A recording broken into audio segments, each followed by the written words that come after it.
দর্শক, জনস্বাস্থ্য সুরক্ষা ও টেকসই উন্নয়নে তামাকের ব্যবহার একটি অন্যতম অন্তরায়। হৃদরোগ, ক্যান্সার এবং শ্বাসতন্ত্রের মতো বিভিন্ন দীর্ঘমেয়াদী অসুখের অন্যতম প্রধান কারণ তামাক। তামাক ব্যবহারের কারণে প্রতিনিয়ত মানুষ মারা যাচ্ছে। এছাড়া তামাকের ফলে আর্থিক ক্ষতি ও পরিবেশেরও ক্ষতি হয়ে থাকে।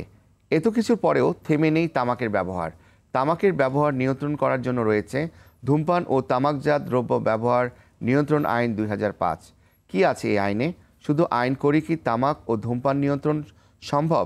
আইনটির কোনো পরিবর্তন পরিমার্জন প্রয়োজন রয়েছে কিনা, এসব বিষয় নিয়ে RTVর নিয়মিত আয়োজন আইন অধিকার। আপনাদের সঙ্গে আছি আমি barrister Mohammad Mahfuzur Rahman Milon, deputy attorney general for Bangladesh. আর এই বিষয়ে আলোচনার জন্য বিশেষজ্ঞ হিসেবে উপস্থিত রয়েছেন সুপ্রিম কোর্টের আইনজীবী অ্যাডভোকেট মোহাম্মদ শফিকুল ইসলাম এবং Bangladesh army international university of science and টেকনোলজির আইন বিভাগের সহযোগী অধ্যাপক ও বিভাগীয় প্রধান ডক্টর মোহাম্মদ নাইম আলিমুল হায়দার। আপনাদের দুজনকেই আজকের এই প্রোগ্রামে আমন্ত্রণ। আমি অনুষ্ঠানের শুরুতে একটি বিশ্লেষণে যেতে চাচ্ছি। আমরা এই ধূমপান থেকে দেখা যাচ্ছে যে প্রতি বছর প্রচুর মানুষ মারা যাচ্ছে। একটি গবেষণায় দেখা গেছে যে ধূমপানে প্রায় প্রতি বছর 1,41,000 মানুষ মারা যাচ্ছে, এমনকি 4 লক্ষ মানুষ পঙ্গুত্ব বরণ করছে। এই যে এত হিউজ ইফেক্ট তামাকের ব্যবহারে, তামাক থেকে যে ধূমপান উৎপন্ন করা হচ্ছে, এই যে এত হিউজ ইফেক্ট, এটার বর্তমান সামাজিক প্রেক্ষাপটটা একটু যদি আলোচনা করতেন আপনি। তামাকজাত দ্রব্য যে আছে সেগুলো ব্যবহার আমাদের শরীরের জন্য কতটা ক্ষতিকর এটা দেখবেন। এই তামাক ব্যবহারের ফলে আমাদের হৃদরোগ, ক্যান্সার এবং শ্বাসতন্ত্রের যে বিভিন্ন রোগ আছে সবগুলোর শুরু হয়। যে একটা সমীক্ষায় দেখা গেছে প্রতি বছর বাংলাদেশে প্রায় 1,61,000 লোক তামাক ব্যবহারের কারণে মৃত্যুবরণ করে এবং 4 লক্ষ লোক পঙ্গুত্ব বহন করে। এবং আপনি জানেন যে বাংলাদেশে প্রায় তামাক ব্যবহারকারীর সংখ্যা প্রায় 4 কোটি। এবং আপনি আরও জেনে আশ্চর্য হবেন যে তামাকের মধ্যে যে কেমিক্যাল প্রায় 7,000 কেমিক্যাল রয়েছে, এর মধ্যে 70টা কেমিক্যাল রয়েছে যেগুলো আপনার ক্যান্সারের জীবাণু বহন করে। এই সব কিছু বিবেচনা করে 2003 সালে আপনি জানেন যে ওয়ার্ল্ড হেলথ অর্গানাইজেশন একটা ইন্টারন্যাশনাল ট্রিটি করেছে, এফসিটিসি হচ্ছিল framework convention on tobacco control. এটা যখন 2003 সালে করে তখন বাংলাদেশ কিন্তু প্রথম এটার সিগনেটারি স্টেট। এবং আপনি দেখবেন এটার মাধ্যমে যে আমাদের যে ইউনাইটেড নেশনের যে সাস্টেনেবল ডেভেলপমেন্ট গোল যেটা আছে, সেটা গোল এটা অ্যাচিভ করার জন্য সবচেয়ে প্রধান অন্তরায় হচ্ছে তামাক বা তামাকজাত দ্রব্য ব্যবহার। আমরা কৃষিপ্রধান দেশে দেখবেন যে আমাদের যে ভূমির উর্বরতা এটা তামাক ব্যবহারের কারণে উৎপাদনের কারণে কমে যায়। এই জন্য আমাদের যে উৎপাদনশীলতার ক্ষতি এবং চিকিৎসা খাতে ক্ষতি, এই ক্ষতি আমাদের ব্যয় হয়েছিল প্রায় 30,000 কোটি টাকা। আর তার প্রেক্ষিতে আমরা এই তামাকজাত দ্রব্য ধরেন বাজারজাতকরণ বা সব কিছু মিলে আমাদের ইনকাম হয়েছিল 22,000 কোটি টাকা। সুতরাং আর্থিক দিক দিয়েও যদি চিন্তা করি তাহলে এটা আমাদের রাষ্ট্রের জন্য অনেক ক্ষতিকর। সুতরাং আমি যেটা মনে করি যে সরকার 2005 সালে যে ধূমপান ও তামাকজাত দ্রব্য আইন যেটা প্রণয়ন করেছিল এবং পরবর্তীতে 2013 সালে সংশোধিত যদিও হয়েছে, কিন্তু আমি যেটা মনে করি 2022 সালে যে আপনার সুপারিশটা এসেছে এটা আবার পুনরায় সংশোধনের জন্য, মানে অপ্রিয় হলেও সত্য, কোনো সরকারই এটা যথাযথ পদক্ষেপ গ্রহণ করেনি। যদিও বর্তমান যে অন্তর্বর্তীকালীন সরকার রয়েছেন এনারা 9 ডিসেম্বর 2024 সালে একটা কমিটি গঠন করেছেন একটা অধ্যাদেশ জারির জন্য। আমি আশা করব যে 2022-এর সংশোধনী দেখবেন অনেক সংশোধনী আছে যেগুলো আমাদের জন্য সময়োপযোগী। এই সংশোধনী যদি করা হয় এবং এটা যদি প্রপার প্রয়োগ করা হয় তাহলে আশা করব আমরা তামাক এবং তামাকজাত দ্রব্য থেকে যে আমাদের ক্ষয়ক্ষতি হচ্ছে এটা আমরা নিরাময় করতে পারবো। ধন্যবাদ। জি, আপনাকে ধন্যবাদ। আমি প্রফেসর ডক্টর নাইমের কাছে একটু আসতে চাচ্ছি। আমরা দেখেছি ধূমপান ও তামাকজাত দ্রব্য ব্যবহার নিয়ন্ত্রণ আইন 2005, এটা পরবর্তীতে একটি সংশোধনী হয়। সংশোধনীটাও দেখা গেছে যে আসলে ফলপ্রসূ না, কারণ সময়ের তালে তালে দেখা গেছে অনেক কিছু ডেভেলপ হয়েছে। তো এই যে ডেভেলপ হয়েছে আমরা দেখেছি যে পাবলিক প্লেসে যদি কেউ ধূমপান করে তাহলে এই ধূমপান করার জন্য তাকে 300 টাকা মাত্র জরিমানা করা হচ্ছে। তো এটা নিয়ে অনেক কথা হচ্ছে যে নতুন যে আইনের খসড়াটা করা হয়েছে বা হচ্ছে যে এটা 300 টাকার জায়গায় 1000 টাকা করা যায় কিনা বা আরও বেশি করা উচিত কিনা, আপনার মতে কি? এই যে পাবলিক প্লেসে খাওয়ার জন্য 300 টাকা, এটা কি আসলে এটা কি খুব নগণ্য নাই? আপনার মতামত যদি বলতেন। আমরা 2005 সালের আইনের কথা বলি, ওই আইনে 300 টাকা জরিমানার কথা বলা হয়েছে এবং ওখানে যে সংজ্ঞায়িত করা হয়েছে পাবলিক প্লেস, প্রাইভেট প্লেস, ওগুলোর মধ্যেও কিন্তু নানা ধরনের একটু সীমাবদ্ধতা আছে বলে আমি মনে করি। কারণ এখন যদি আমরা বাস্তবিক অর্থে দেখি, পাবলিক প্লেস বা প্রাইভেট প্লেস বলতে আমরা কোনগুলোকে বলছি, তো ওই 2005 সালের আইনে কিন্তু বলছে যে পাবলিক প্লেস, প্রাইভেট প্লেস বলতে বা আমরা যদি পাবলিক ট্রান্সপোর্টের কথা বলি, ওখানে তারা আসলে বোঝাতে চাচ্ছিল হুম। শিক্ষা প্রতিষ্ঠান, অফিস আদালত, লাইব্রেরি, যে কোনো খোলা প্রাঙ্গণ, এবং যে আমরা যে পাবলিক ট্রান্সপোর্ট গুলো ইউজ করি ওখানে যদি প্রকাশ্যে ধূমপান করা হয়, সেক্ষেত্রে 300 টাকা জরিমানার কথা বলা হয়েছে। আহ, তো এই ক্ষেত্রে আমরা যদি বিদ্যমান অবস্থায় আমরা দেখি, আমরা কিন্তু এখনো দেখি বিভিন্ন শিক্ষা প্রতিষ্ঠান, হাসপাতাল, লাইব্রেরি, বিভিন্ন সরকারি অফিস আদালতে মানুষ কিন্তু প্রকাশ্যে এখনো ধূমপান করছে, আর এটা কিন্তু প্রায়শই আমাদের চোখে আসে। এবং আমরা দেখেছি অনেক অফিস আদালত বা অনেক সরকারি বেসরকারি অফিসে তারা আলাদা একটা স্মোকিং জোন করে দেয়। রাইট। স্মোকিং জোন থাকে যেখানে যে অনেকে জি ধূমপান করে থাকে। তো এই ক্ষেত্রে কিন্তু আমরা আলটিমেটলি এই আইনের ব্যত্যয় ঘটিয়ে কিন্তু আমরা ওই কাজগুলো করছি, এবং ওগুলো মনিটর করার মতো ব্যবস্থা কিন্তু হয়তো বিদ্যমান আইনে আছে, কিন্তু আসলে কতটা আমরা ওইগুলো আমরা দেখছি বা এগুলোকে আমরা মানে আসলে নজরদারির প্রয়োগটা ভিতর হচ্ছে এনে আমরা মেন, জবাব মানে দিতে চাচ্ছি। প্রয়োগগুলো তো যথাযথভাবে হচ্ছে না। আমরা দেখছি যে পাবলিক প্লেসে খাচ্ছে, কিন্তু কেউ কিছু জি। বলছে না।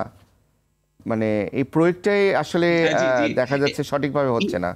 হচ্ছে না। এবং আমরা এই যদি 2005 সালের আইনের 2 ধারায় দেখি, এখানে কিন্তু বলা দেওয়া হয়েছে যে কর্তৃত্বপ্রাপ্ত কর্মকর্তা কারা হবেন, কারা এগুলো নজরদারি করবেন বা কারা জরিমানা নিয়ে আসবেন। ওখানে উপজেলা নির্বাহী কর্মকর্তার কথা বলা হয়েছে, স্বাস্থ্য পরিবার পরিকল্পনা কর্মকর্তার কথা বলা হয়েছে, এবং সরকার যাকে দায়িত্ব দিবে এগুলো নজরদারি করার বা ব্যবস্থা নেওয়ার, তারা যথাযথ ব্যবস্থা নিবে। তো 300 টাকা দিয়ে বিদ্যমান অবস্থায় আমি মনে করি কোনোভাবেই এই অবস্থার উন্নতি সাধন সম্ভব নয়, এবং একটা সাবস্টেনশিয়াল অ্যামাউন্ট অফ মানি আমার মতে ধার্য করা উচিত এই ভয়াবহতা প্রতিরোধ করার ক্ষেত্রে। এবং এই যে বিদ্যমান যে আমরা সংশোধনী নিয়ে আসা হচ্ছে, আমরা আশা করছি এই অন্তর্বর্তীকালীন সরকারের সময় আমরা সেই অধ্যাদেশ বা আইনগুলো পাবো। ধন্যবাদ। আমি একটু অ্যাডভোকেট শফিক সাহেবকে প্রশ্ন করতে যাচ্ছি। নাটক, সিনেমা এগুলোতে আমরা প্রায় দেখছি যে স্মোকিং করছে এরকম দৃশ্য দেখানো হচ্ছে, এবং ইভেন সিনেমার পোস্টারেও দেখা গেছে যে আপনার সে সিগারেট খাচ্ছে, ওই ছবি পোস্টারের ভিতরেও দেওয়া হচ্ছে, যেখানে স্ট্রিক্টলি কিন্তু এই আইনে বলা আছে যে আপনার নাটক, সিনেমা বা কোনো ইলেকট্রনিক মিডিয়াতে, প্রিন্টিং মিডিয়ায় এভাবে যেন না আসে। তো এটার ব্যাপারে আইনে সুস্পষ্ট কি বলা আছে, এবং এটা কিভাবে আরেকটু মডিফাই করা যেতে পারে? 2005 সালে যে আইনটা রয়েছে এটা ধারা 5-এ কিন্তু স্পেসিফিক বলা আছে যে তামাকজাত দ্রব্যের যে বিজ্ঞাপন বা প্রচারণা এসব বিষয়ে কিন্তু আপনার নিষিদ্ধ করা হয়েছে। ধারা 10-এ যে আমি এর সাথে একটু অ্যাড করি, সাপ্লিমেন্ট করি, সেটা দেখবেন আপনার বলা আছে যে হলো আপনার ধরেন প্যাকেটে বলা আছে, বলা থাকবে কত অংশ ধরে, ধরেন 50% জুড়ে আপনার হলো মোড়কজাত করা, ওখানে উল্লেখ করতে হবে যে এটা আমাদের জন্য কি কি ক্ষতিকর, এবং ক্ষতিকর ধূমপানের কারণে আমাদের ক্যান্সার হচ্ছে, হৃদরোগের সমস্যা হচ্ছে, ফুসফুসের সমস্যা, স্ট্রোক, যত প্রবলেম আছে সবগুলো কিন্তু স্পেসিফিক করে দিতে হবে। তো আপনি যেটা বললেন যে বিভিন্ন অ্যাড বলেন বা সিনেমায় বলেন, আপনি দিচ্ছে যে ধূমপানের যে দৃশ্যগুলো দেখাচ্ছে, তখন ছোট্ট একদম স্ক্রিন একদম কোনায় দেখবেন ছোট্ট করে দিয়ে দিচ্ছে যে ধূমপান স্বাস্থ্যের জন্য ক্ষতিকর। যেটা ঠিকমতো বোঝাও যায় না। জি একেবারে, মানে আপনি চাইলে ইগনোর করতে পারেন এটা। সুতরাং আমি মনে করি যে যারা টেলিভিশন মিডিয়ার সঙ্গে যুক্ত আছে, এক্ষেত্রে আমি মনে করি যারা আমাদের সচেতন, যারা আপনার ধরেন মিডিয়ার সাথে জড়িত আছে, আপনার ধরেন যারা অভিনেতা অভিনেত্রী, ইভেন পরিচালক বা প্রযোজক যারা আছে, এনারা যদি এক্ষেত্রে যদি যথাযথ ভূমিকা পালন করে, তারা যদি সচেষ্ট থাকেন, এবং তাহলে এটা আমরা নিয়ন্ত্রণ করা সম্ভব। জি, আমরা এ পর্যায়ে নিচ্ছি ছোট্ট একটি বিরতি। দর্শক দেখছেন RTVর বিশেষ আলোচনা অনুষ্ঠান আইন অধিকার। এ পর্যায়ে নিচ্ছি বিরতি, ফিরছি একটু পরেই, সে পর্যন্ত সঙ্গে থাকুন।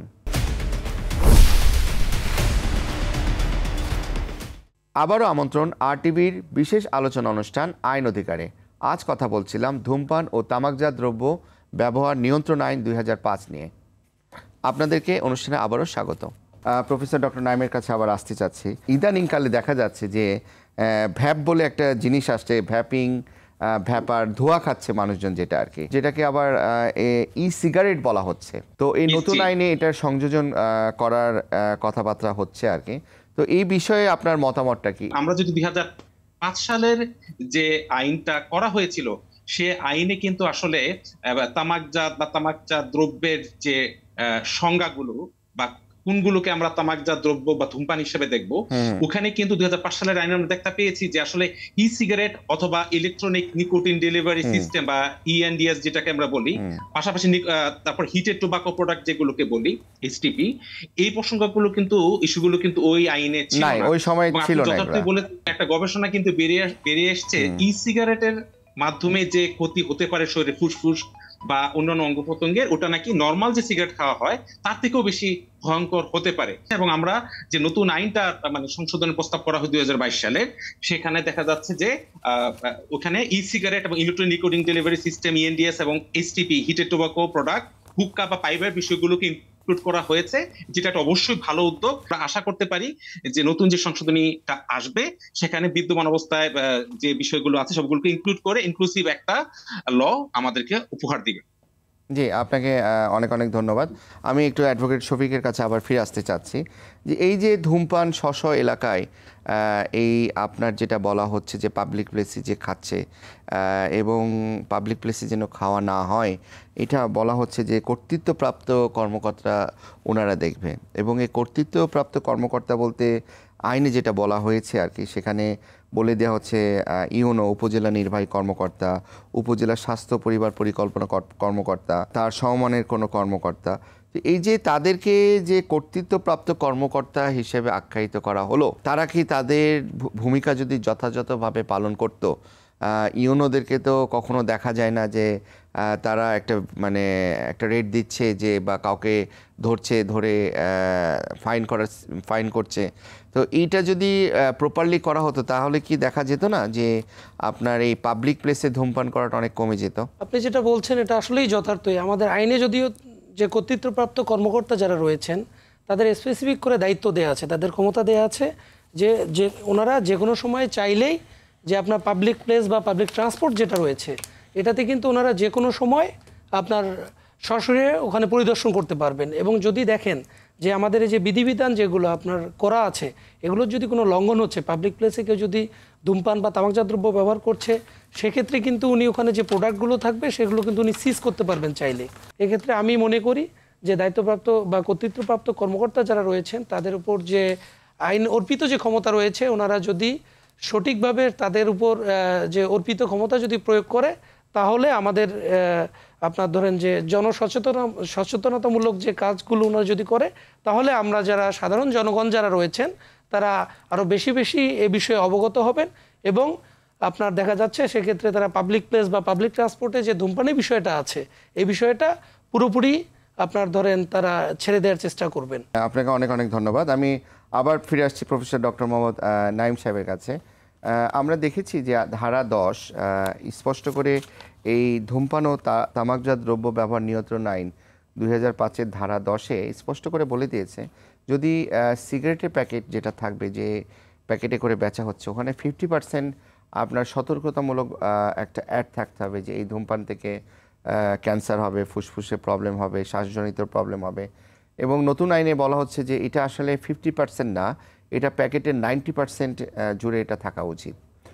এই বিষয়টা একটু যদি আপনি আমাদেরকে বলতেন, আসলে এটা 90% জুড়ে থাকা উচিত না আরও কম থাকা উচিত, বা পুরোটাই থাকা উচিত, বা কিরকম হওয়া উচিত? আমরা যদি খেয়াল করি যে নতুন যে প্রস্তাবনা দেওয়া হয়েছে সংশোধন করার জন্য আইনটা 2005 সালে, ওখানে কিন্তু কি চমৎকার কিছু বিষয় সংযোজন করা হয়েছে।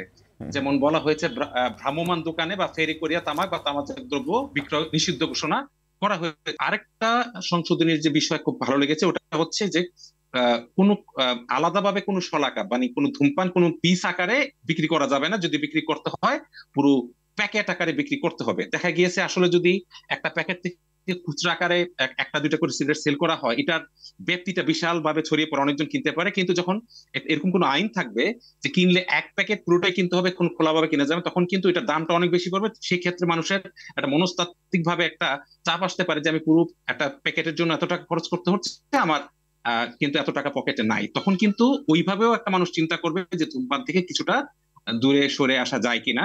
এবং পাশাপাশি আরেকটা বিষয় আমরা যে সংশোধনে নিয়ে আসা হয়েছে 6-এর গতে, যে শিক্ষা প্রতিষ্ঠান, হাসপাতাল, ক্লিনিক, খেলাধুলার স্থান ইত্যাদি সীমানার মধ্যে তামাক ও তামাকজাত দ্রব্য বিক্রয় নিষিদ্ধ করা।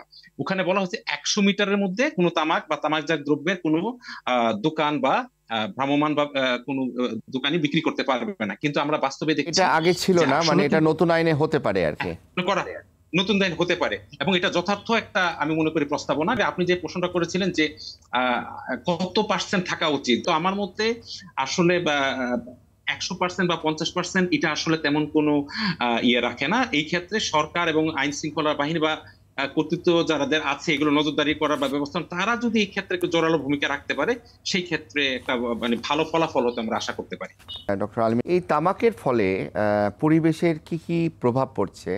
এবং আমরা কিন্তু দেখেছি এই যে আইনটা আছে, ধূমপান ও তামাকজাত দ্রব্য ব্যবহার নিয়ন্ত্রণ আইন 2005, ওখানে কিন্তু স্পেসিফিকভাবে পরিবেশের যে ক্ষতিগুলো হচ্ছে, পরিবেশের ক্ষতির জন্য এরকম একটা পানিশমেন্টের ব্যবস্থা, বা তামাকের যে আপনার ফিল্টারগুলো থেকে যাচ্ছে, ওগুলাও দেখা যাচ্ছে যে বিভিন্ন জায়গায় যত্রতত্র পড়ে থাকছে। তো এগুলোর বিষয়ে কিন্তু এই আইনে স্পষ্ট কোনো কিছু নাই। তো এই তামাকের ফলে পরিবেশের কি ক্ষতি হচ্ছে, এবং এটার জন্য আলাদা কোনো স্পেসিফিক কোনো ধারায় সংযোজন করা উচিত কিনা, এ বিষয়ে আমি আপনার মতামত জানতে চাচ্ছি।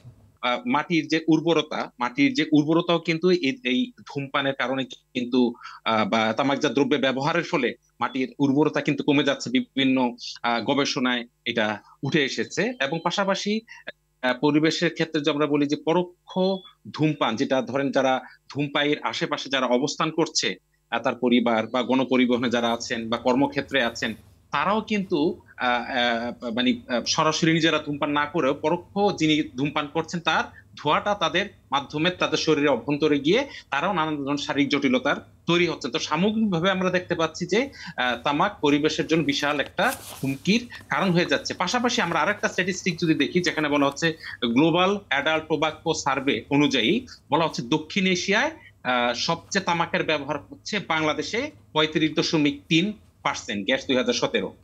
তো এই ক্ষেত্রে কিন্তু আমরা অবশ্যই বলতে পারি যে পরিবেশ তথা জনস্বাস্থ্যের জন্য একটা মারাত্মক বিরূপ পরিস্থিতি তৈরি করেছে আমাদের এই ধূমপান। জি, আপনাকে অনেক অনেক ধন্যবাদ। আমি আবার ফিরে আসছি অ্যাডভোকেট শফিকের কাছে। আমরা যখন আগে ছোটবেলায় ছিলাম যে দেখেছি যে বড়দের সামনে ধূমপান করা যাবে না, লুকাই লুকাই ধূমপান করা, বা এটা একটা সামাজিক অপরাধ হিসেবে গণ্য হওয়া, এটা কিন্তু আস্তে আস্তে কিন্তু কমে আসছে, তাই না? এখন দেখা যাচ্ছে ওপেনলি খাচ্ছে, মেয়েরাও খাচ্ছে, ছোট ছোট বাচ্চারাও খাচ্ছে, বয়োজ্যেষ্ঠদের সামনে, মুরব্বীদের সামনে সিগারেট কিনছে। তো এই যে পার্সেন্টেজ এত প্রাপ্তবয়স্ক মানুষরা নিচ্ছে, ইভেন প্রাপ্তবয়স্ক বাদেও নিচ্ছে, আমি তো বললাম এটা 35% হচ্ছে প্রাপ্তবয়স্ক। তো এটা যদি আইনের যথার্থ প্রয়োগ হয় এবং আমাদের সামাজিক অবস্থা যদি আগের মতো ফিরে আসে, বা আমরা যদি পরিবার থেকে এই শিক্ষাটা দিতে পারি, তাহলে এই স্ট্যাটিস্টিকটা অনেকটা কমে আসবে কিনা বলে আপনার কি মনে হয়? আসলে প্রথম হলো আমাদের পারিবারিক শিক্ষা লাগবে। কারণ হলো আপনার এই যে স্ট্যাটিস্টিক্স জেনে এটা কিন্তু একেবারে অ্যালার্মিং। আপনি আরেকটা সমীক্ষা আছে 2024 সালে, আপনি জেনে থাকবেন যে ঢাকার আশেপাশে যে প্রাথমিক বিদ্যালয়গুলো রয়েছে এর 92% যারা স্টুডেন্ট আছে, শিশু, তাদের মুখের লালায় কিন্তু আপনার হলো এই যে ক্ষতিকর যে নিকোটিন এটা পাওয়া গেছে। সুতরাং আমার পরিবার থেকে আগে আমি আমার এই ধূমপান করার কারণে শুধু আমি ক্ষতিগ্রস্ত হচ্ছি না, আমার পরিবারের যে শিশু তারাও কিন্তু 92% তাদের লালায় পাওয়া যাচ্ছে। তার মানে কি, চিন্তা করে দেখবেন যে অন অ্যান এভারেজ প্রায় সব শিশু, আমার কারণে আমার শিশুরাও, আমার বাচ্চাও তো স্কুলে যাচ্ছে, আমার বাচ্চারাও আক্রান্ত হচ্ছে।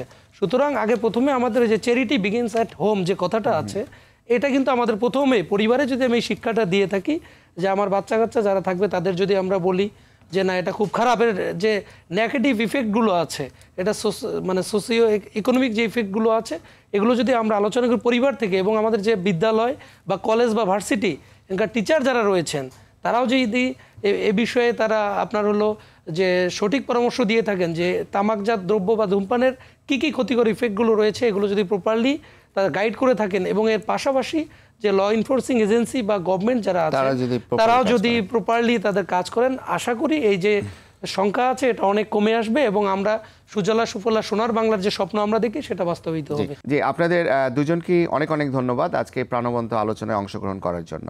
প্রিয় দর্শক, আজকে আমরা ধূমপান ও তামাকজাত দ্রব্য ব্যবহার নিয়ন্ত্রণ আইন 2005 নিয়ে বিভিন্ন ধারাগুলো নিয়ে আমরা আলোকপাত করলাম। আমরা দেখেছি এই ধূমপানের ফলে তামাক ব্যবহারের ফলে কিভাবে আমাদের শারীরিকভাবে এবং স্বাস্থ্যগতভাবে আমরা অ্যাফেক্টেড হচ্ছি। আমরা অনুষ্ঠানের শুরুতেই বলেছি যে প্রায় 1,61,00,000 মানুষ প্রতি বছর মারা যাচ্ছে, 4,000 মানুষ পঙ্গুত্ব বরণ করছে। শুধু তাই নয়, আমরা দেখেছি যে এই ধূমপান থেকে পরিবেশের কীরকম নেগেটিভ ইফেক্ট পড়ছে এবং এই ধূমপানের মাধ্যমে কিভাবে আর্থিক ক্ষতি হচ্ছে। প্রিয় দর্শক, এই ছিল আজকে আমাদের আলোচনা। আশা করছি এই 2005-এর আইনটি অচিরেই সুন্দরভাবে, আরও পরিমার্জিতভাবে, আরও ইফেক্টিভ ওয়েতে এটা অ্যামেন্ডমেন্ট হয়ে অচিরেই পাশ হবে, এই আশাবাদ ব্যক্ত করে আজকের মতো এখানে, ইনশাল্লাহ পরবর্তীতে নতুন কোনো বিষয়ে আমরা আবার আলোচনায় ফিরে আসব। আপনাদেরকে ধন্যবাদ।